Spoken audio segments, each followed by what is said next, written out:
Welcome friends to video number 12.3, that is chapter 12, third video. 12.3 means chapter 12, third video of class 10th electricity. Today we will discuss about combination of resistors. तो शुरू करते हैं, देखते हैं combination of resistors.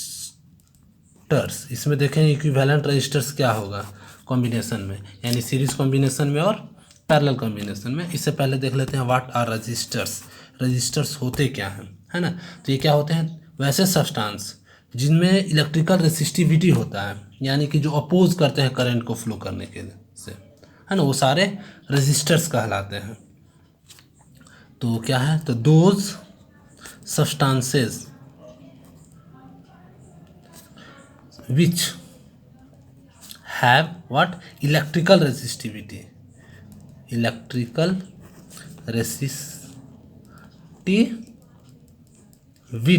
that is oppose the flow of current, है ना, are called resistors, है ना. हम लोग रेजिस्टेंस का ऑलरेडी पहले सिंबल देख लिए हैं. इस तरह से हम लोग उस रेजिस्टेंस को शो करते हैं ना, रेजिस्टेंस को इस तरह से शो करेंगे. तो यहाँ देखेंगे हम लोग कॉम्बिनेशन ऑफ रेजिस्टेंस में सबसे पहले सीरीज कॉम्बिनेशन ऑफ रेजिस्टर, यानी दो तरह का कॉम्बिनेशन देखेंगे, सीरीज देखेंगे और पैरेलल देखेंगे. तो पहला देखते हैं सीरीज कॉम्बिनेशन ऑफ रेजिस्टर्स, है ना. सीरीज कॉम्बिनेशन में क्या होता है, यानी किस तरह से, पहले ये देख रहे हैं कि सीरीज कॉम्बिनेशन को कंबाइन कैसे करते हैं, है ना. तो इसमें क्या करते हैं, दो या दो से अधिक जो रजिस्टर्स होते हैं वो इन टू इन कंबाइन करते हैं. जैसे मान लेते हैं कि एक रजिस्टर हुआ, इसका एंड से दूसरा रजिस्टर फिर जुड़ गया, है ना, फिर इसका एंड से तीसरा रजिस्टर जुड़ गया. तो ये इन टू इन जो कॉम्बिनेशन होते हैं दैट इज सीरीज कॉम्बिनेशन, यानी कि दो या दो से अधिक हो, है ना. तो टू और मोर देन टू, है ना, 2 3 4 5 जितना चाहे उतना इन्फिनिटी तक. तो 2 और more than 2 resistors are said to be in series combination. कब, जब इन टू इन कॉम्बिनेशन जुड़ा हो, है ना. तो 2 और more than 2 resistors are said to be in series combination if they are connected. कैसे, end to end in the circuit. जैसे अभी दिखाए हम, एक रजिस्टर खत्म होता है, फिर दूसरा रजिस्टर जुड़ गया वहीं से, दूसरा इंड से, और उससे फिर तीसरा रजिस्टर. तो एक R1 मान लेते हैं, एक R2 मान ले, एक R3, है ना. 3 रजिस्टर को इस तरह से जोड़ दिए हैं. तो ये हमारा सीरीज कॉम्बिनेशन होता है. तो अब इसमें देखते हैं कि क्या होता है. जैसे करंट का क्या होता है, अगर सीरीज कॉम्बिनेशन में है तो किस तरह का करंट फ्लो करेगा तीनों पे, है ना. अब पोटेंशियल डिफरेंस क्या होगा, तो नोट कर लेते हैं इसमें क्या होता है ना. क्या होता है, तो सबसे पहले जो करंट होता है वो इस रजिस्टर में सेम, यानी कि यहाँ आई अगर चला यहाँ से, तो इसमें भी आई ही जाएगा, इसमें भी आई ही जाएगा, और इसमें भी आई ही करंट फ्लो करेगा, है ना. यानी कि द करंट क्या, I passing through each resistor remain same, है ना. हर रजिस्टर पे सेम करंट फ्लो करेगा. चलिए बी, अब पोटेंशियल डिफरेंस क्या होगा, तो यहाँ क्या होता है, अलग अलग जाता है. हर रजिस्टर पे अलग अलग पोटेंशियल डिफरेंस हो जाए. जैसे इसका अलग होगा, इस पे पोटेंशियल डिफरेंस अलग जाएगा, इस पे पोटेंशियल डिफरेंस अलग हो, यानी कि अलग अलग वोल्ट सब पे जाता है. यानी कि हम लोग जो इसका मान लें V1 है, इसका V2 जाएगा, इसका V3 जाएगा. यानी कि ईच रजिस्टर्स का जो होगा, ईच रजिस्टर हैज़ क्या होगा, different potential difference, different potential difference, that is भी, सबका अलग अलग होगा। ठीक है। तो अब हम लोग इसका प्रूफ देखते हैं। तो इक्विवेलेंट रेजिस्टेंस क्या होगा? इक्विवेलेंट रेसिस्टेंस कैसे निकालते हैं? सीरीज कॉम्बिनेशन का एक प्रूफ है ना। तो हम लोग क्या करते हैं, इसी तरह से 3 रजिस्टर जोड़ लेते हैं, 1 2 3, है ना। एक एमीटर जोड़ लेते हैं पॉजिटिव और नेगेटिव टर्मिनल से सीरीज में। ठीक है, क्यों सीरीज में जोड़ते हैं इसका हम बता देंगे। पॉजिटिव नेगेटिव, ठीक है, ये ख़त्म होता है उसके बाद हम लिखवा देंगे या बता देंगे कि क्या क्यों इसको सीरीज में क्यों देते हैं, है ना। और वोल्ट मीटर को पैरेलल में ही क्यों देते हैं, है ना।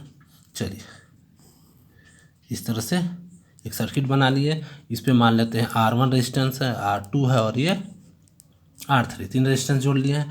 बताए थे सब पे पोटेंशियल डिफरेंस अलग अलग जाएगा। तो इस पे मान लेते हैं V1 जा रहा है ना, R1 पे V1, R2 पे V2 पोटेंशियल डिफरेंस, है ना, और R3 पे V3 जा रहा है ना। तीनों पे अलग अलग पोटेंशियल डिफरेंस। जैसे कि बताएं कि करंट सेम होता है, यानी कि जो करंट फ्लो करेगा सब पे आई ही जाएगा। इस पे भी आई ही रहेगा, इस पे भी आई ही जाएगा और इस पर भी आ ही जाएगा। लेकिन जो पोटेंशियल डिफरेंस होंगे उस सब पे अलग अलग, इसलिए एक पे V1 मान लिए, V2 मान लिए और V3 मान लिए। यानी टोटल V जो होगा वो 3 पार्ट में बढ़ गया, V1 V2 और V3। क्लियर? चलिए, तो क्या लिखेंगे? लेट R1, यहाँ 3 ही लिए हैं, ऐसे बहुत सारे जितना चाहे उतना ले सकते हैं। तो let R1 R2 and R3 be the 3 resistors connected in series, and V1 V2 and V3 be the potential difference across R1 R2 and R3 respectively, है ना। चलिए, तीनों पे V1 V2 और V3 है ना। Let and I be the current flowing through each resistor, है ना, और सब पे आई करंट फ्लो कर रहा है। चलिए, तब क्या लिखेंगे? अब देखते हैं, इस पे भी आई जा रहा है, इस पे भी आई जा रहा है, इस पे भी आई जा रहा है। तो हम लोग क्या करते हैं, पोटेंशियल डिफरेंस V1 निकालते हैं अक्रॉस I1, फिर पोटेंशियल डिफरेंस अक्रॉस R2 और R3, तीनों पे निकाल लेते हैं। तो पोटेंशियल डिफरेंस अक्रॉस क्या बोले थे पहले, यानी R1 पे, है ना, R1 potential difference across R1, यानी कि V1 इक्वल टू क्या होगा? देखिए यहाँ पे R1 पर पोटेंशियल डिफरेंस निकाल रहे हैं, यानी V निकाल रहे हैं V1, तो क्या होगा? तो यानी V इक्वल टू क्या होता है? I R होता है। ओम्स लॉ से हम लोग देखें कि V equal to I R, तो V equal to I R1 लिख सकते हैं इसके थ्रू। चलिए, तो लिख सकते हैं V equal to I R1। चलिए, फर्स्ट इक्वेशन मान लिए। इसी तरह से R2 को निकाल सकते हैं, पोटेंशियल डिफरेंस अक्रॉस R2। तो R2 पे V2 होगा, तो इस पे भी I ही था, रेजिस्टेंस R2 था। सेकेंड, उसी तरह से पोटेंशियल डिफरेंस अक्रॉस R3 भी निकाल सकते हैं, दैट इज V3 क्या होगा? IR3। ये थर्ड हो गया। अब तीनों को कंबाइन कर देंगे, combining first second and third, combine करेंगे तो इधर V1 plus V2 plus V3 हो जाएगा, V1 plus V2 plus V3, इधर हो जाएगा IR1 plus IR2 plus IR3 हो जाएगा। यहाँ V1 plus V2 plus V3 कौन सा बटा है? V ही बट गया 3 पार्ट में, है ना। तो हम लोग इसको टोटल सम को V लिख सकते हैं। तीनों में से I कॉमन ले लें तो R1 plus R2 plus R3, है ना। आई को इधर ले आए तो V by I equal to R1 plus R2 plus R3, और V बाई आई क्या होता है, ओम्स लॉ से हम लोग जानते हैं V इक्वल टू IR होता है ना। तो V बाई आई क्या होगा, R ही होगा, है ना। तो इसके जगह में हम टोटल इक्विवेलेंट रेजिस्टेंस R लिख सकते हैं, R सीरीज भी कर सकते हैं। R सीरीज क्या होगा, R1 plus R2 plus R3, यानी ये मेरा इक्विवेलेंट रेजिस्टेंस का फॉर्मूला हो गया, है ना। यानी कि 3 अगर रहे सीरीज में 3 रजिस्टर तो सिंपली सबको जोड़ देंगे, 4 रहेगा तो चारों को सिंपली जोड़ देंगे, है ना। चलिए अब देखते हैं सेकेंड वन। ये तो था मेरा सीरीज कॉम्बिनेशन, है ना, सीरीज कॉम्बिनेशन ऑफ रजिस्टर्स। ये देखें, इसका प्रूफ यहाँ देखें, है ना। अब देखते हैं सेकेंड वाला क्या है, parallel combination. Parallel combination of resistors. तो पैरेलल कॉम्बिनेशन किसको कहते हैं, है ना। तो सबसे पहले ये जान लें। तो पैरेलल में क्या होता है कि देखते हैं एक इन से एक रजिस्टर को जोड़ देते हैं, है ना, उसी इंड से दूसरा रजिस्टर को जोड़ देते हैं, है ना। पहला वाला के इंड पर दूसरा वाला के इंड दोनों को एक साथ कंबाइन कर देते हैं, है ना। इसी तरह से और बढ़ाना है तो इसका पहला वाला के इंड से एक और जोड़ दिए, है ना, और सेकेंड वाला इंड पर दूसरा वाला का इंड को ले जाकर जोड़ दिए। तो ये हमारा पैरेलल कॉम्बिनेशन हुआ, जैसे R1 है, R2 है, R3 है ना। तो क्या होगा इसमें, तो इसमें भी कह सकते हैं कि 2 और more than 2 resistors are said to be in parallel, है ना। इफ कब, one end of the resistor is connected, एक इंड जो रजिस्टर का है कनेक्टेड किससे, to one end of the other resistor, यानी कि इसका एक इंड दूसरा का एक इंड से कनेक्ट है ना। And another end of the first resistor is connected to the other end of the second resistor, second resistor का अदर इंड से कनेक्ट हुआ है ना। Then such type of combination is called parallel combination. Clear. तो कैसे, तो 2 और more than 2 resistors are said to be in parallel if one end of a resistor is connected to one end of other, है ना, one end of the other resistor,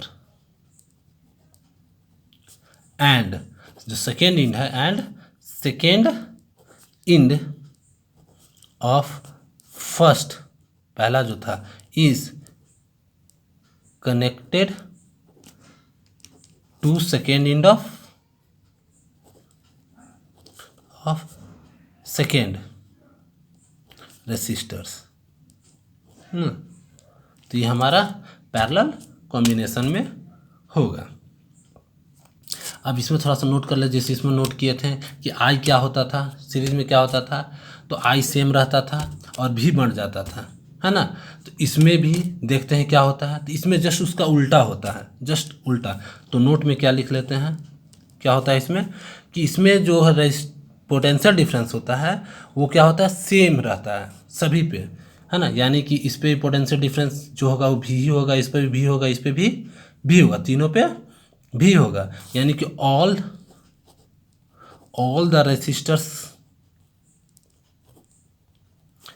have same potential difference, यानी कि सब पे भी जाएगा, लेकिन current जो होता है वो बढ़ जाता है। इस पे I1 जाएगा तो मान लेते हैं इस पे I2 जाएगा और इस पे I3 जाएगा, यानी कि यहाँ से I चला तो I3 में बढ़ गया, है ना। एक I1 में बढ़ गया, एक I2 में बढ़ गया और एक I3 में बढ़ गया।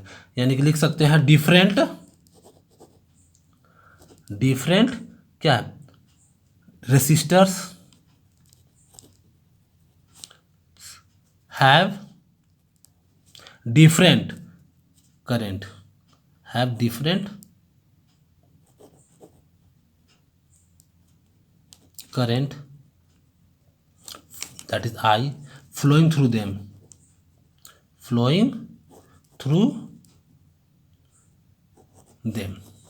है ना।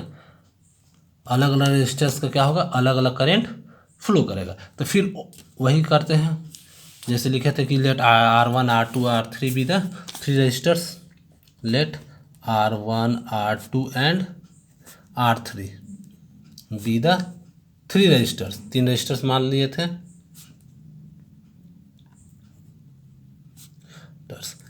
एंड क्या है, I1 I2 and I3 be the current flowing through them respectively,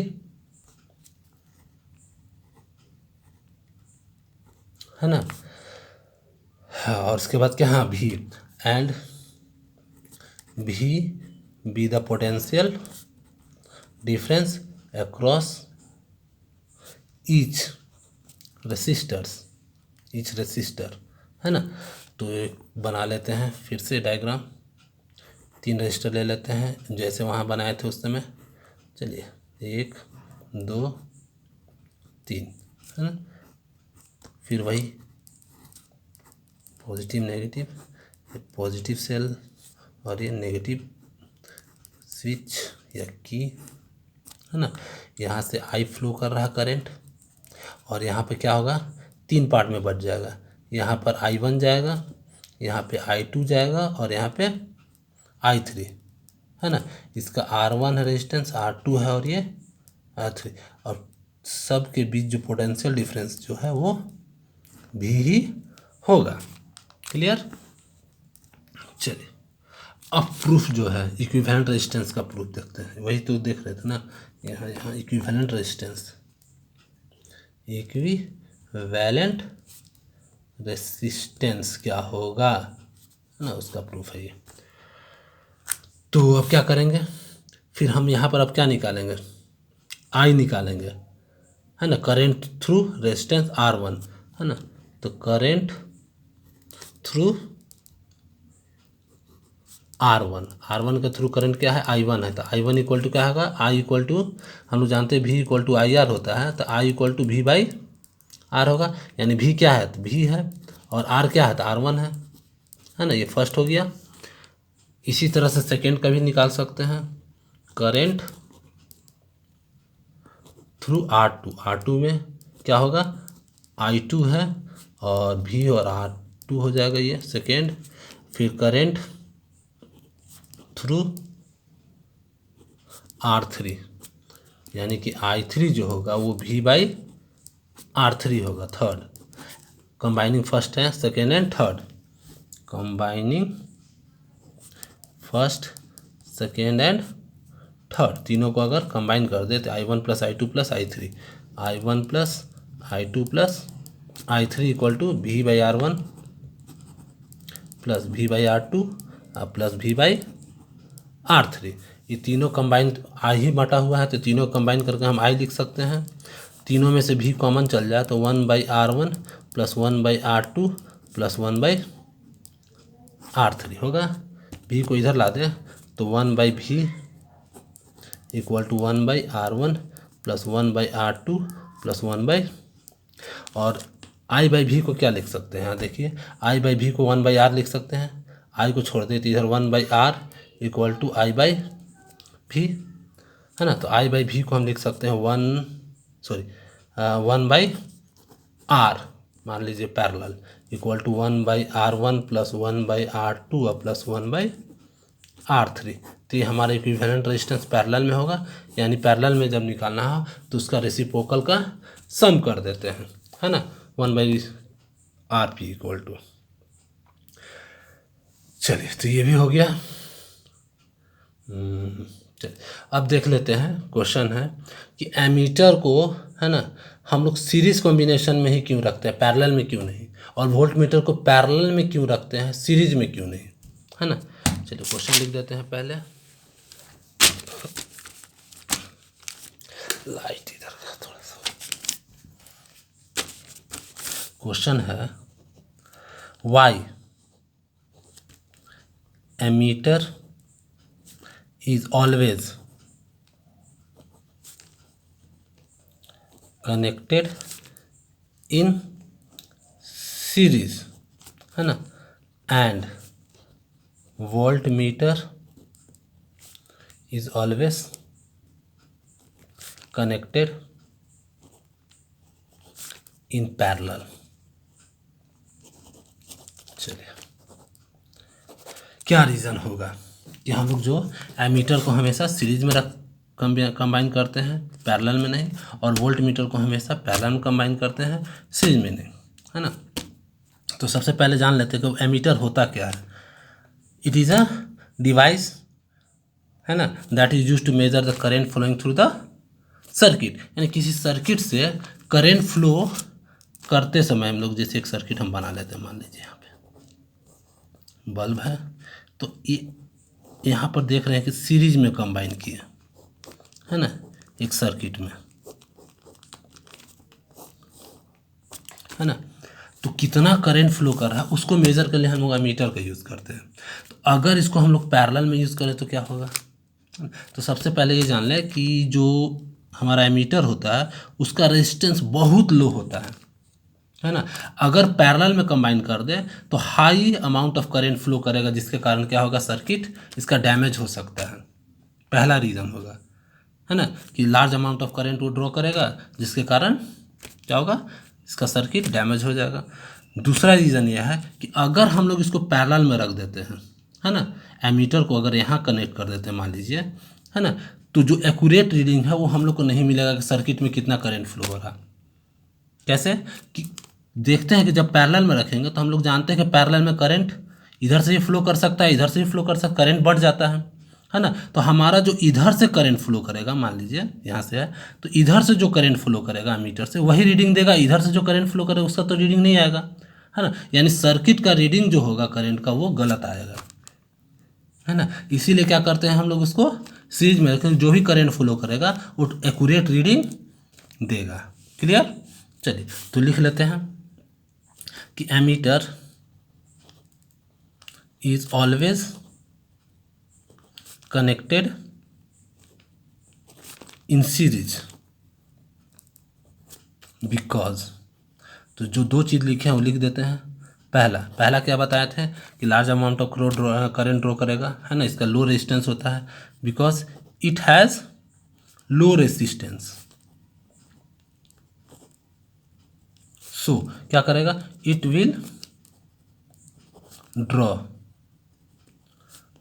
है ना, large amount of current and will क्या हो जाएगा, ये gate damaged,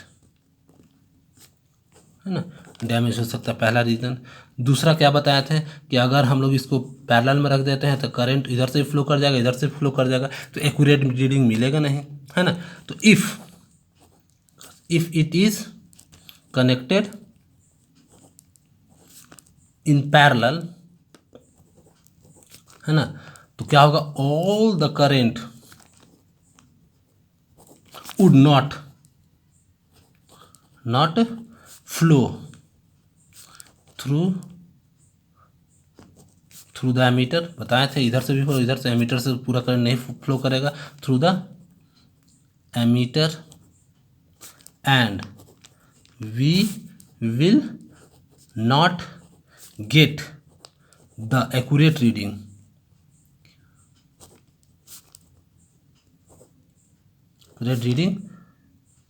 of current flowing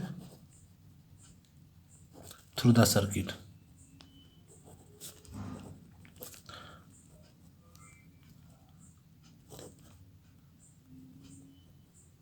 clear. अब आते हैं वोल्ट मीटर। क्या होता है, तो वोल्ट मीटर में क्या है, ऑलवेज कनेक्टेड हम लोग पैरेलल में ही देते हैं, जैसे यहाँ पर बता देते हैं, वोल्ट मीटर को हम लोग पैरेलल कंबाइन करते हैं, है ना। क्यों, तो इसका जो होता है रेजिस्टेंस हाई होता है। अगर हम वोल्ट मीटर को यहाँ लगा दें, है ना, तो क्या होगा, करंट को फ्लो होने ही नहीं देगा, है ना, यानी कि जो टोटल सर्किट का रेजिस्टेंस होगा उसको बढ़ा देगा। इक्विवेलेंट रेजिस्टेंस जो होगा वो हाई हो जाएगा, करंट को फ्लो होने ही नहीं देगा, है ना। तो दूसरा क्या, हाँ, volt meter is always connected in parallel because it has high resistance, है ना। if it is connected in series, है ना, क्या होगा, it will increase the equivalent resistance of the circuit and we will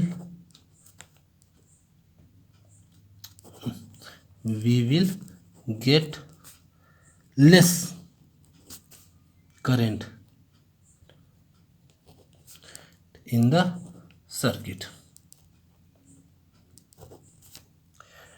okay, काफ़ी लंबा हो गया, ठीक है।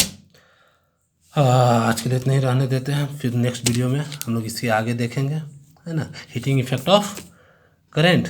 Okay, till then bye, take care.